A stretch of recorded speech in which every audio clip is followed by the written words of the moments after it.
smoke the dizzy, but we can always share some disease. It's just a cup in time.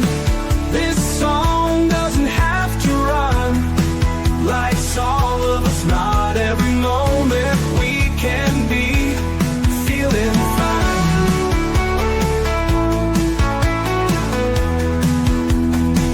I wanna share a moment, just a second if you will, maybe even a cup of thrill.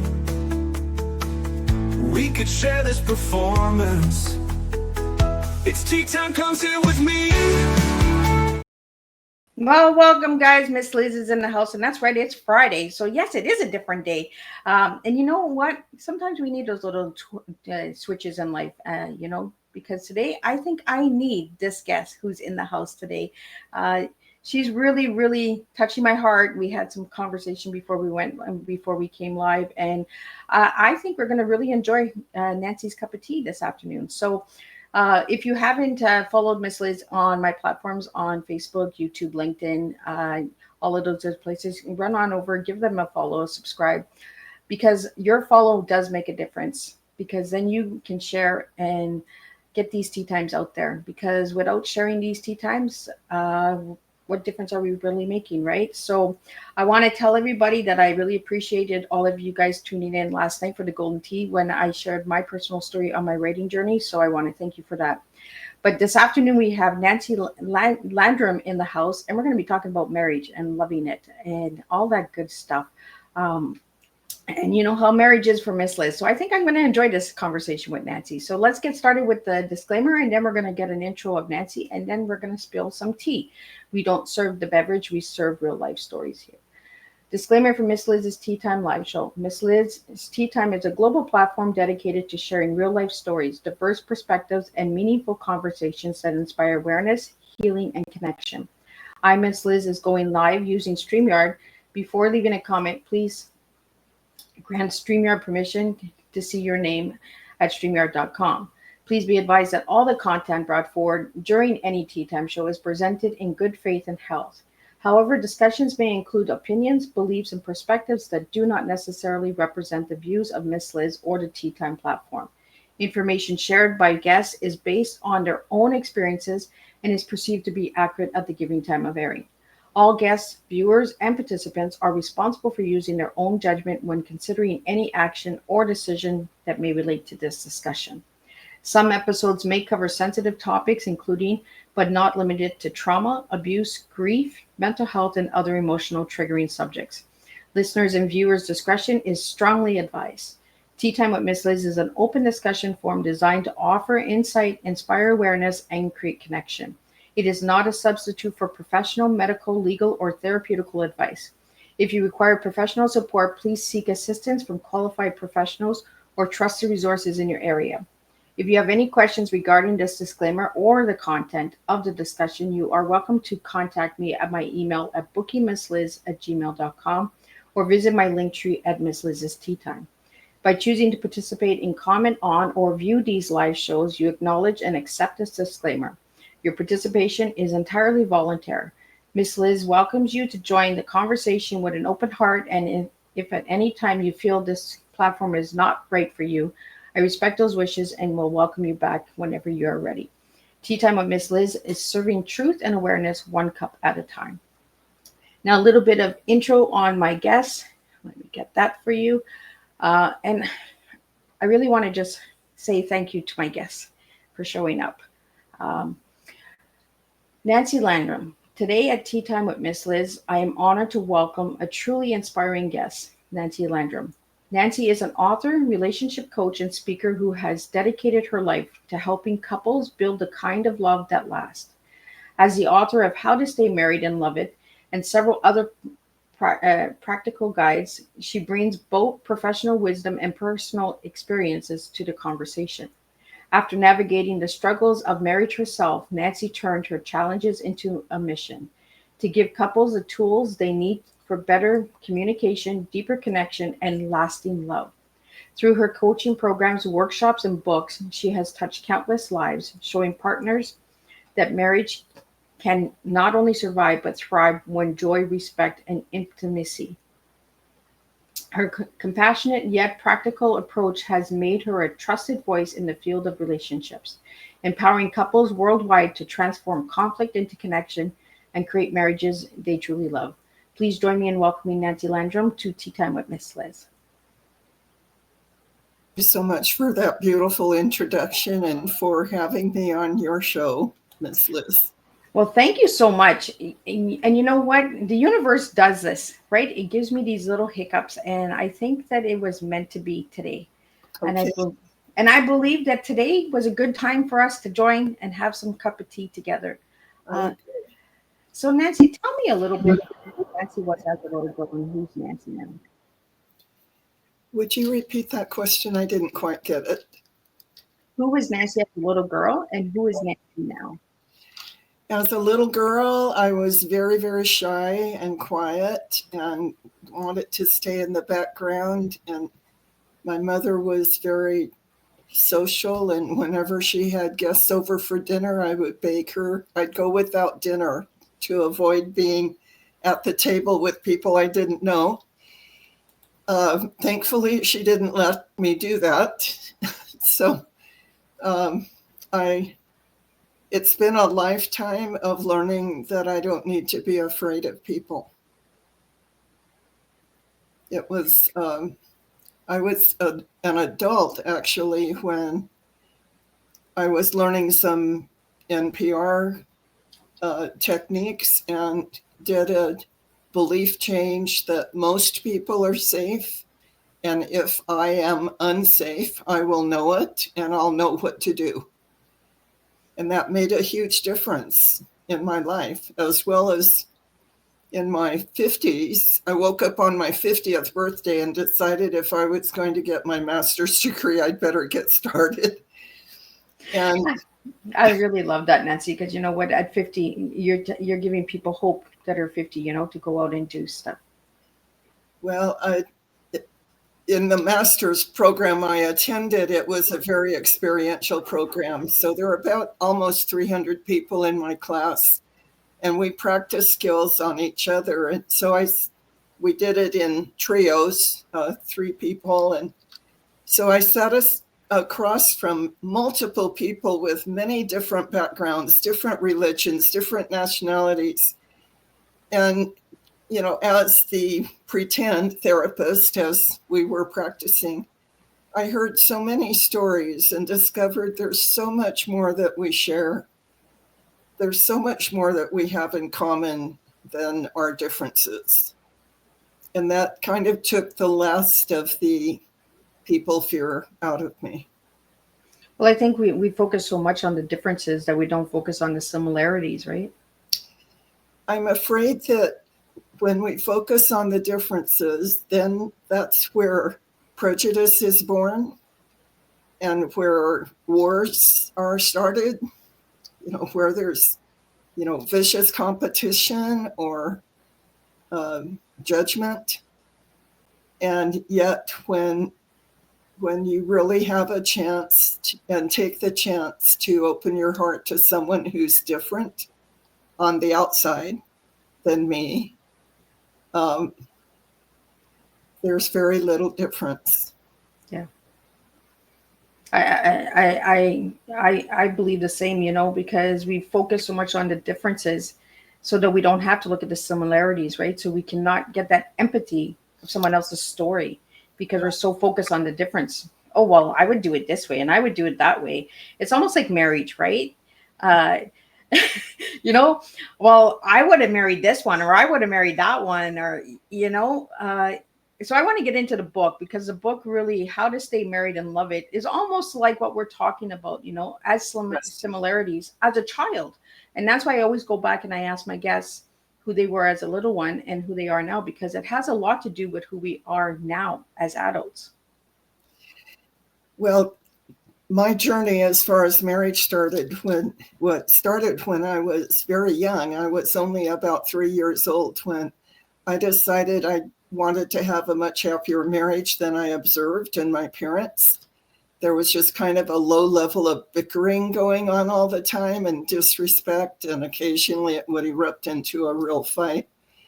And it wounded me. It hurt me so bad. I wanted them to love each other and be affectionate, and I hardly ever saw that.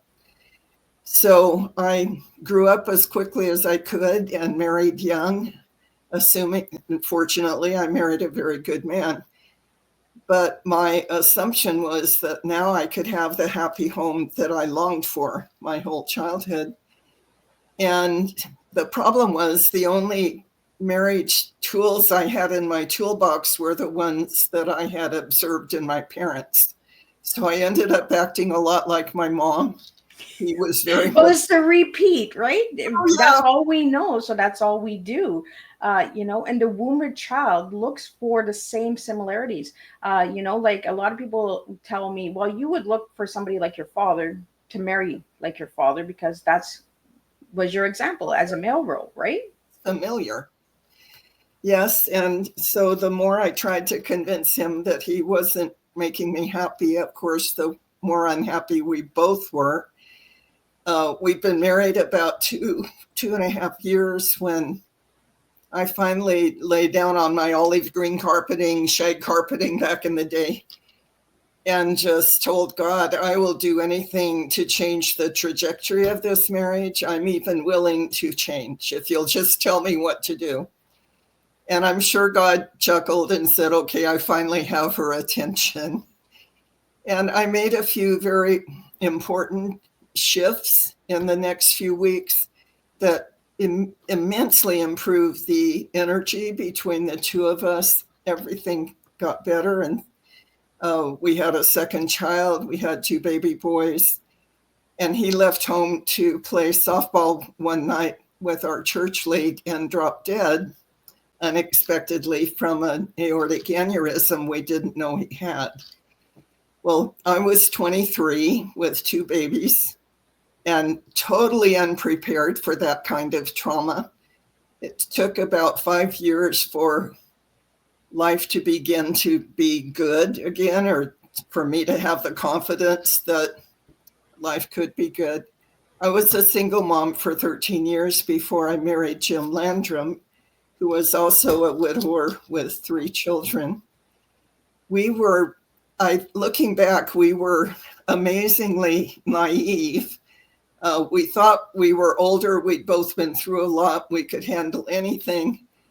But we were blindsided by the very unique challenges of step-family dynamics. The number one mistake now that I know most step-families make is they try to look and act like a nuclear family, like a first family. And the dynamics are too complex. They require different strategies. But we didn't know that, so we started fighting over who was right and who was wrong, which is the foundation of every fight. I'm right, you're wrong. And Right. And it is something that we don't want to agree on, right? Like, who's going to wave that white flag and say, you know what? Okay, I'm the wrong person here. Well, neither of us were willing to do that. We kept trying to, we only had one issue, but we fought about it frequently because it was something we both felt very strongly about. So gradually our communication methods deteriorated. We became more and more disrespectful to each other. My favorite was sarcastic put downs. I was really good at cutting Jim down with sarcasm.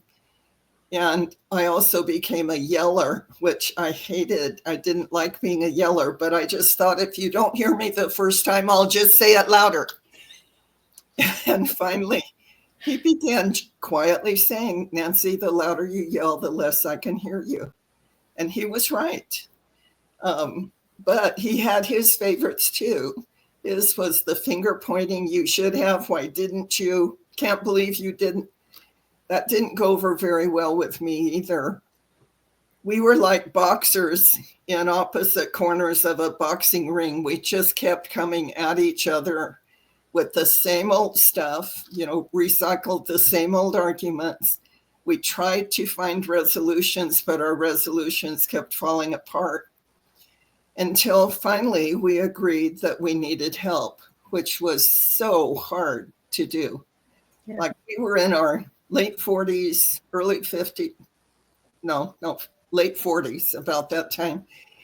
And to admit that we couldn't solve our own problem was humiliating. It was embarrassing. And I think that's why most couples put off getting help is we love each other. Why can't we solve this problem? Yeah. So, but slowly our love was being whittled away by all the disrespect. And we were fortunate eventually to find a coach who was a perfect fit for us. And she just taught us, if as long as you keep saying it this way, it's going to escalate into an argument. If you say it this way instead, then your partner might have a better chance of hearing you and understanding. We both needed anger management skills by that time. So she taught us how to take a good time out. There's a difference between just not fighting back and a good timeout says, I need 30 minutes to calm down and then I'll be back to discuss this when I can be more respectful. But some people think that they're somehow more self-righteous because they just walk away from an argument. But it doesn't resolve anything, and it makes the person you're walking away from feels abandoned and probably more angry. Well, Nancy, we have a comment that came into the studio from Shadow. He was on Tea Time in season 1. He was also the voice of the intro for for many seasons. And I'm just going to pop it up here so you can see it, Nancy. He says, usually low-level bickering or small fights in a relationship are results of childhood dysfunction, trauma, and old wounds. And it's kind of like what you said from the beginning, right? When I asked you who you were as a little girl, you were that wounded child, right? You seen what mom and dad did, so you repeated what mom and dad did. Yes. Why do you feel couples struggle to have good communication? Well, because those couples who are struggling with respectful communication or disrespectful communication probably learned language skills in a family where they were treated, the adults treated each other disrespectfully or the children were treated with disrespect. So we're not going to learn respectful language on the playground at school. And most TV programs don't demonstrate respectful communication. It's a skill that is learnable, but if you don't know it, you don't know that you don't know it. You keep doing what you think is reasonable because it's familiar to you, and you don't realize that what you're doing is triggering a negative reaction. What Jim and I were doing to each other was triggering defensiveness and the desire to fight back.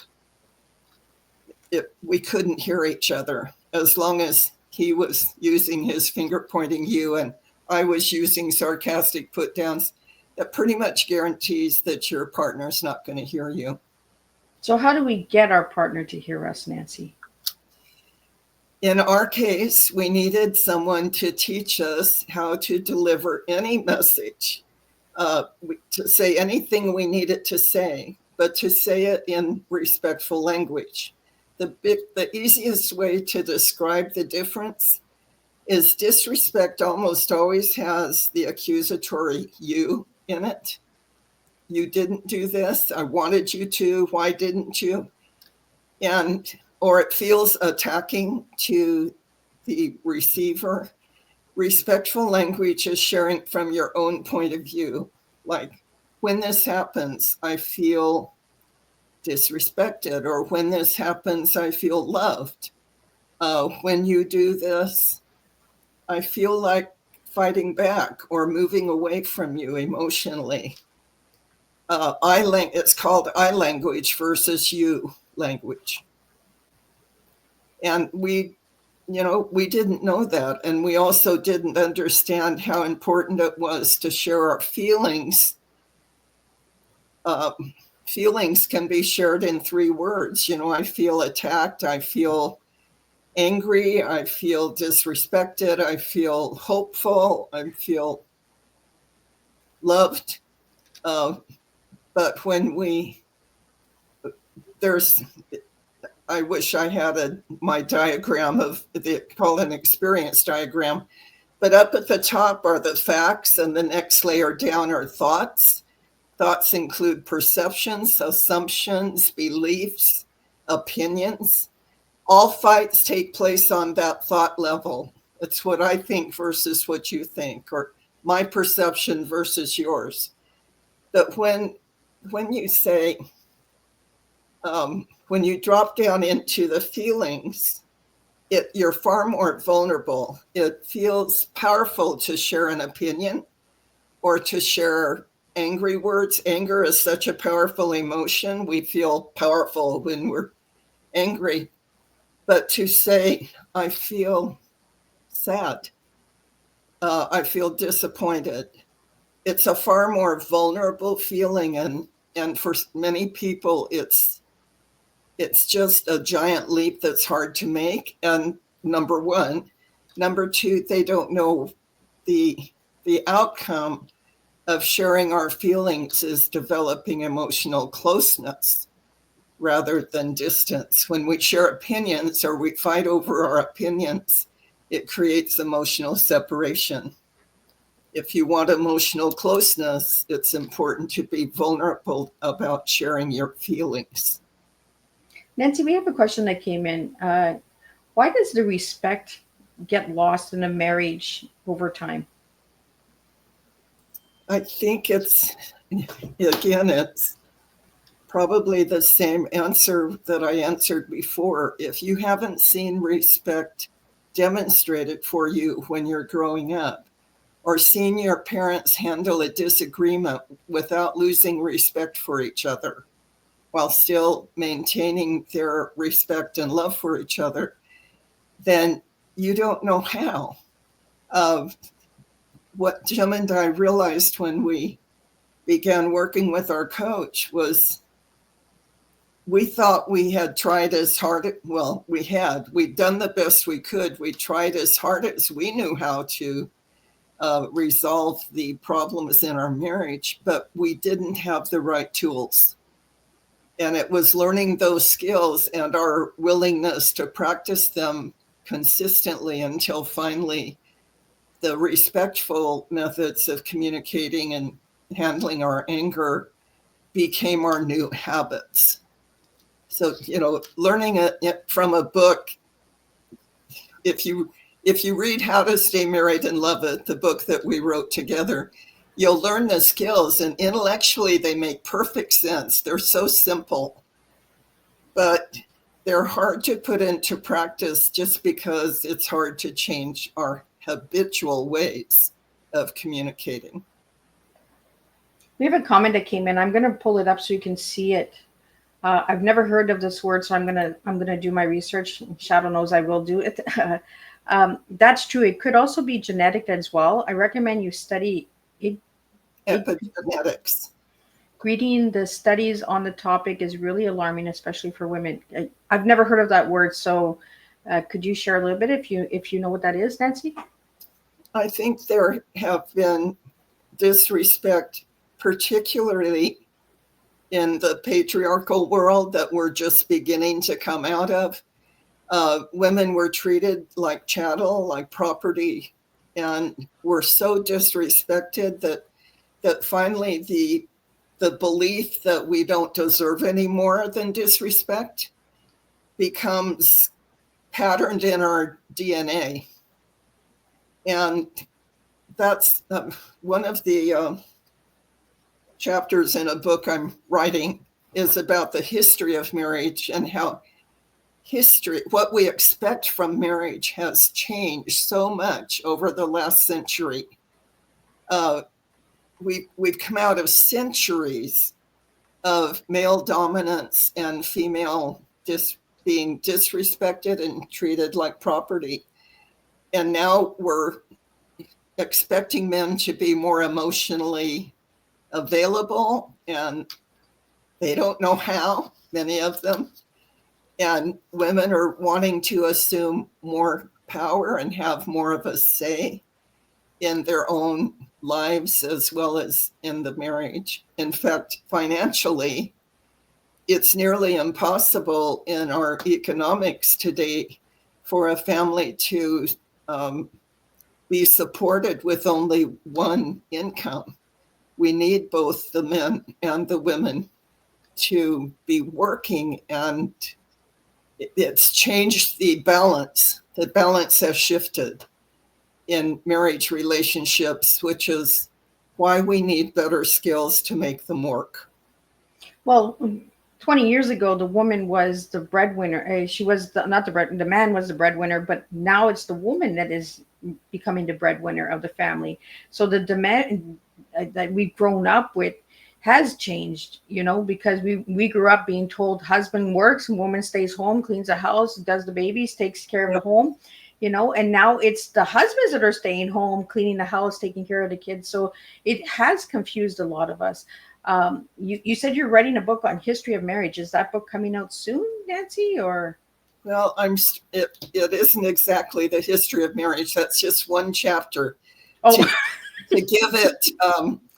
To give it some context for all the changes that we're demanding from the marriage relationship now, that 100 years ago, women got their friendship, their emotional needs met by their friends, other women friends. They didn't expect, in most cases, they didn't expect to be emotionally close to their husbands, or their husbands to know how to comfort and encourage and emotionally support their wives. That was a skill that men didn't have to know 100 years ago.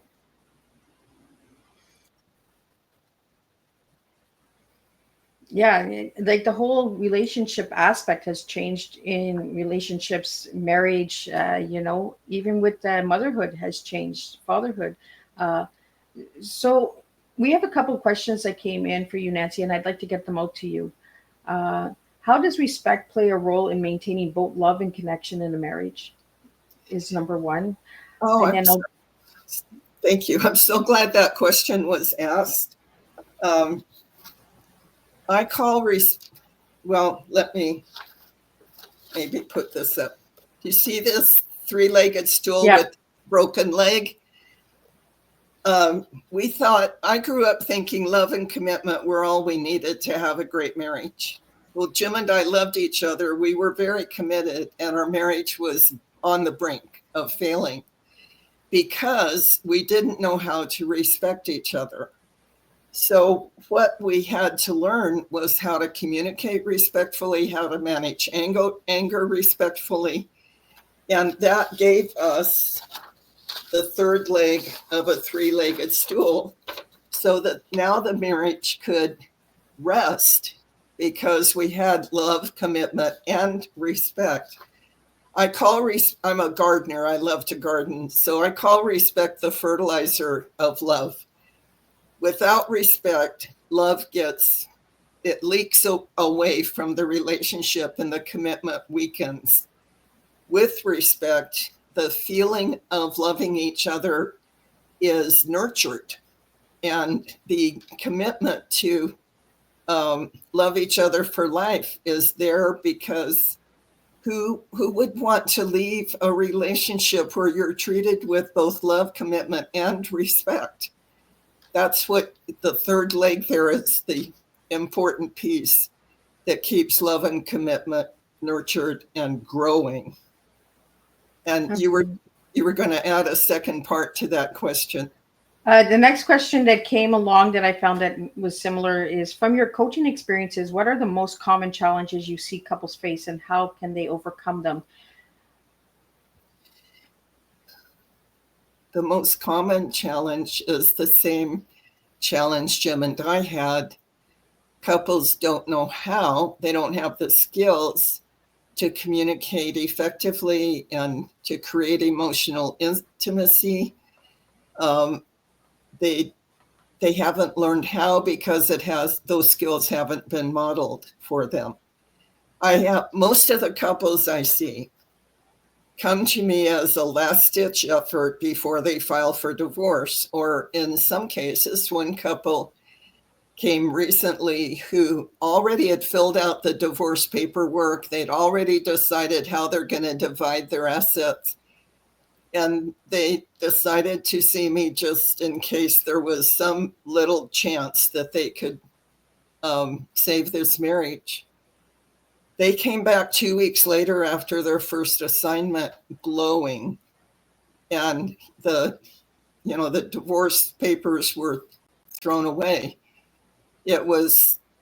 I had them do an exercise called creating a marriage blueprint, which is each of them would write out, they would describe the marriage of their dreams.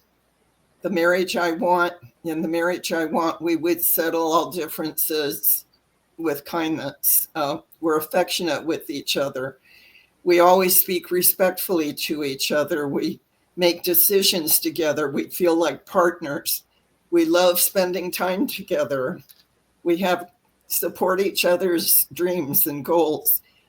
And then they combine their lists of how they would describe the perfect marriage for them and share their lists with each other and consolidate the two lists into one. This couple, when they walked in, said, "We have never talked like this." They had 3 appointments during the 2 weeks that we were apart of an hour each, where they forbid their children from interrupting them, and spent an hour sharing their dreams of what would be a great marriage for each of them. And they discovered they both want the same things.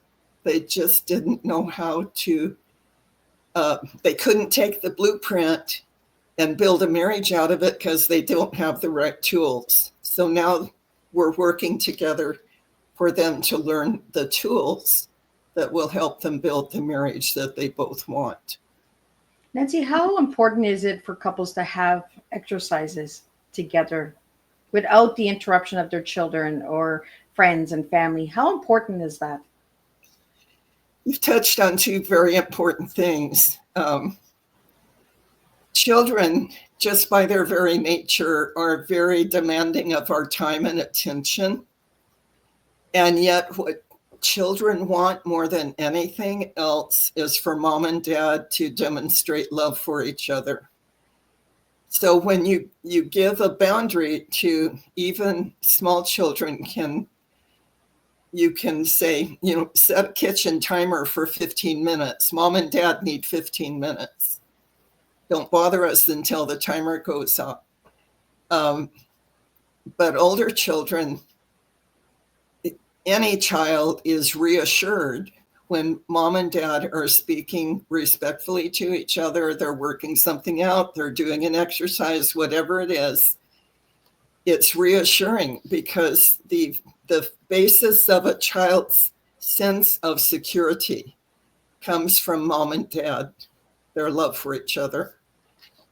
And I think too many parents, having a child is such a gigantic adjustment to any marriage. And as I said, children naturally require a lot of attention, but you can't forget that what holds the family together is the marriage. If the marriage isn't solid, then the family feels insecure and shaky. Children are anxious and nervous when mom and dad aren't getting along. And you also mentioned other family members. It's a mistake to take your complaints about your partner to your mom, your dad, your sister, your friend. All you're doing is gathering support for your point of view. They'll take sides, and because they love you, they'll take your side against your partner. And then no matter how well the two of you get help and work out your differences and you are happy together, the family or the friends may still be angry with your partner. Those other relationships do not belong in the sacred center of a marriage. I describe a man and a woman facing each other, but between them, there's this living entity called marriage that requires just as much attention as a small child requires. It requires time, it requires nurturing, it also requires protection. So the boundaries around your marriage are not violated by other people being involved in your marriage when they aren't an appropriate person to go to for help. And I think that many times one of your questions was about common things that bring couples to coaching. Sometimes it's because there's an emotional affair that got started on Facebook, or some relationship at work has suddenly become more important to one partner than their marriage. And it's violating that boundary of protection again. But the reason there's a vulnerability or a temptation to get your need for attention met outside of the marriage is because there's something missing in the marriage that needs attention. Well, and Nancy, we do that, right? We go to the outside source, right? It's like the other family member or the friend. We build these teams against our partner, the partner we decided to take a commitment with, the sacred vows of marriage. And I'm big on marriage being sacred. Yes, me too. There's so many people nowadays in today's world that are just getting married for the party, just getting married for that big event, but not understanding why they married that person or why they're committed to that person. We're losing the sacredness of marriage in today's world. Well, the attitude since the passing of the no-fault divorce laws in the 60s, divorce has become so common that it's acceptable. And I've heard a lot of people refer to first marriages as your trial marriage. Wow. It's like they expect it. If it doesn't work out, we'll just divorce and move on. Well, what isn't understood and maybe isn't common knowledge is that second and subsequent marriages have much higher divorce rates because you take yourself with you into those second or third marriages. You take that baggage, right? You haven't unpacked that bag yet, and you bring it into the next and the next and the next. And then that bag just gets really heavy. And by the time you're in the third or fourth marriage, well, that person has all of those past marriages in that one bag. Not only that, but it's so easy. We human beings seem to find it so easy to blame someone else when I'm unhappy, instead of looking at what am I doing to contribute to this situation? What behaviors trigger my partner and make him or her feel defensive and want to fight back? What is it that I need to learn that I don't know right now? And then go to someone who has a good track record of helping marriages revive. In fact, that might be a good time to say that if any of your listeners want this handout, it's How to Rekindle Lost Love. And if they'd like to email me and just put in the subject line rekindle, I will send them this handout, which is a summary of how to learn the skills that will rekindle, revive love. And there's also on the back a list of 40 different ways that are common for us to use in communication that are all disrespectful. Every time you use one of those ways, it's going to have a poor result. Wow. I'm really enjoying this conversation, Nancy, because we're getting the information out there, right? That the marriages are broken. How do we fix the marriages? Yeah. You brought up the blueprint. You know, when we're meeting somebody in today's world, we're asking their favorite color, their favorite foods, and everything. But then 2 weeks later, we don't care what their food is. We don't care what their color is. We don't care anything, right? We got the person. That's it. There, she's mine, he's mine, and that's it, right? So how do we get that kingle of relationship and intimacy back? And I don't mean intimacy as in sexual. I mean there's so many parts of intimacy that we do not even know about without the help of others. What we crave is knowing I'm emotionally safe with my partner. We can talk about anything. I know I will be heard, and at least, he or she will try to understand my point of view. And any issues that come up between us, I have confidence that we're going to work them out so that we're both happy. The sadness about all the marriages that are failing is that there isn't an awareness that love can be rekindled. It can be revived. If you learn better methods of communicating and managing anger and handling conflict, the love comes rushing back. In our case, with Jim and I, as soon as we began practicing the first day, we sat down to talk about our hot issue using the language that our coach was teaching us. It wasn't very pretty. I mean, we stopped and started and did redos because we were unfamiliar with the verbiage. But we made it through 40 minutes without it escalating into a fight for the first time in years. It was so exciting, like, oh, we can talk about this and not fight. It was exhausting. And so we decided to set the issue aside for that day and come back to it another day. We stood and I stepped into Jim's open arms and he said, that felt so respectful. Let's do our best to always treat each other with respect. I agreed. What I didn't realize until later was that my goal changed that day. Previously, my goal was to prove to him, you're wrong and I'm right. After that day, my goal was to treat him with respect 24/7. And for a few weeks, it felt like I was in a verbal straitjacket. I couldn't say anything without rehearsing. What words am I using? What's my tone of voice? How will it sound to Jim? Until finally I could get something out that sounded respectful. When I got triggered by him, I would use what our coach was teaching us and say, I need 30 minutes to calm down. I'll be back. And I'd go write every nasty thing I wanted to say to him in my journal.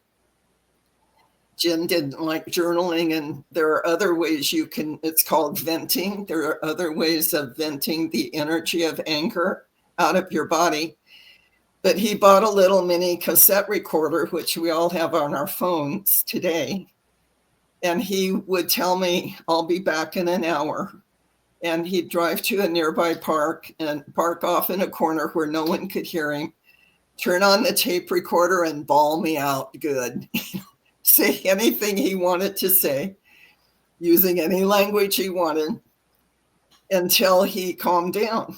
And then when he calmed down, he knew it was okay to come home and talk to me about whatever had triggered him, because he could talk to me respectfully.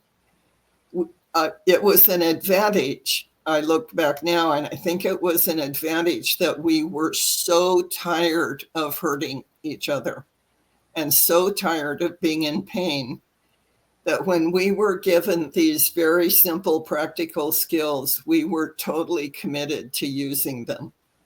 Yeah. So within a few weeks of having what I now call skilled discussions, which means respectful discussions, we were able to resolve our biggest issue, and it never became an issue again. We had 17 more years together without even a harsh word between us. Well, it's relearning, right? and reprogram on what we were taught as child, as a wounded child, the changing, right? And it's work. You know, I say this: marriage is not just I do, I love you, and a big kiss, and you go happy ever after. It's a lot of work. It takes time and effort. Gregory Children's Youth Organization kind of got into what you were saying, that downtime, that cool time, right? It's Mhm. okay to take a break. It's okay to say, you know what, the situation is just way too heavy right now. We're just going to go and take time out, both of us, you know, before we end up hurting each other more. The way that works the best, though, is if you put a time limit on it, and after you've calmed down, you agree to come back and speak respectfully about it, because there's usually one person in every partnership that's very almost desperate to solve the problem right now. And when the other person takes a time out and leaves without any agreement to return at a particular time, it leaves this person who wants so badly to resolve it right now just holding this issue without any promise of being able to resolve it shortly. Well, it's kind of like an abandonment, right, as a child. It feels like abandonment. In fact, that's interesting you would say that, because Jim, the pattern he saw in his parents was that when they got mad at each other, the dad would just leave for a few hours, and when he came back, his mother was fine. So he would try to do that with me, and I would just get more angry because I felt abandoned. And I finally was able to tell him, you know, my first husband walked out the door one night and never came back. And it wasn't his fault, and we weren't angry. But when you walk out the door and I don't know when you're coming back, it's like I have PTSD. It's a re-trigger, right? It's triggering. Yeah. You know, it's bringing back that trauma. It doesn't mean that that person's not coming back. It's just it re-traumatizes us. Yes. You know? So our coach told Jim, it's a good thing to leave when you're too angry to be respectful. But before you leave, go to Nancy. He would put his hands on my face or my shoulders and say, I love you. I'm not going to leave you. I need to do some venting. I'll be back in an hour. And that was all I needed. Then I was fine. I could let him go. Then you were like, for an hour, oh boy, what's he saying? What's he doing? You know, we go down those rabbit holes, and then we go, you know, until we learn that way of communication. You know, communication is number one in any relationship. Without communication, you have nothing, you know. And I see this. An agreement that he would never read my journals and I would never listen to his tapes. We had argued enough before that I knew what he wanted to say to me. I didn't have to listen to it. It was like that repeat record, right? With the needle that kept going across that record. Yeah. Nancy, can you give me one word you'd use to describe a thriving marriage? Joyful. Oh. A thriving marriage is joyful because my needs are being met. My partner's needs are being met. We love each other. We're committed, and we're committed not just to staying together, but we're committed to always being respectful to each other. And it creates this, what Jim and I enjoyed after we did the hard work of learning these skills. It was like a constant flow of loving going back and forth between us every day, all day long. It was magical. So, Nancy, I want to go back to the book because I want people to go and check out your book. And the book is called How to Stay Married and Love It. How did you get the name? And I see the purple. See, I knew there was a purple for a reason. Nancy's favorite color is purple. And as you can see, Miss Liz is wearing purple today. So Nancy, how did you get the title of the book? And how long did it take you to write the book? And what can people find in that book? I wrote the first 3 chapters, and then I got scared due to my own poor self-esteem and messages I got as a child that I got scared that it wasn't good writing and nobody would read it. And so it sat on my computer for a couple years until finally we took it to a professional editor, printed out in a 3-ring binder. And she opened it up and she started reading and she couldn't stop. She kept turning the pages. And finally, she made herself stop and she told us what she would charge us to edit the book. And I said, well, thank you, but what I really want to know is, can I write? And she threw her hands up and said, can't you see? I couldn't stop reading it. Yes, you can write. And it was like a dam broke. And I wrote this book and its sequel in over the next 4 months. They were both completed. Jim came up with a title because he wanted couples to learn how to stay married, not just to stay married, but to stay married and love it. I think it's a great title because it tells you exactly what you're going to find in the book. There's an audio version a lot of people prefer listening to a book these days. So there is an audio version with me narrating. The sequel is called How to Stay Married and Love It Even More. And it's been such a joy to see the response, particularly of couples that I coach. Reading the book as part of their assignment, along with the online course that I created teaching all the same skills called Millionaire Marriage Club. So Nancy, we have a couple questions here. I want to get them in because I think that they're important. It says, what role does forgiveness play in staying married and loving it? Huge role, because none of us are perfect. And we do things that hurt each other. And we may have done things in the past that deeply wounded us. What Jim and I discovered, and this isn't true for everyone, but what we discovered was as we learned and began to practice better skills, so our emotional connection was healed and restored, the need for forgiveness just sort of melted away. It happened automatically because we finally had the quality of relationship that we both craved. For other people, it has required a definite commitment to forgive. There are forgiveness practices that I share with couples who need that.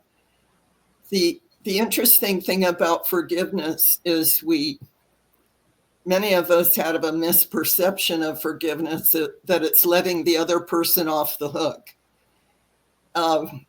That isn't the purpose of forgiveness. The purpose of forgiveness is to free me from living with bitterness.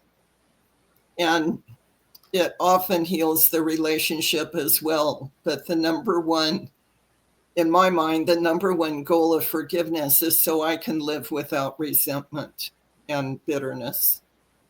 Nancy, how do we build trust after it's been broken? Such a great question. Trust requires ultimate commitment when it's been broken. You have to find out what behaviors your wounded partner needs from you in order to rebuild trust in you. And then you must be willing to do those behaviors consistently over and over and over again until it's like a brick wall that's been broken down. And every time you do a behavior, like you call and let your partner know, I'm going to be about 15 minutes late, I'll see you soon. Or I'm sorry, I have to work late tonight, but I will leave work at such and such a time, I'll see you at that time. Or it may mean making sure that when you're in a social environment, you're not giving too much of your attention to someone else other than your partner. Whatever your partner needs in behavior to rebuild trust, the one who broke the trust needs to be willing to rebuild brick by brick by brick over and over again until finally trust is reestablished.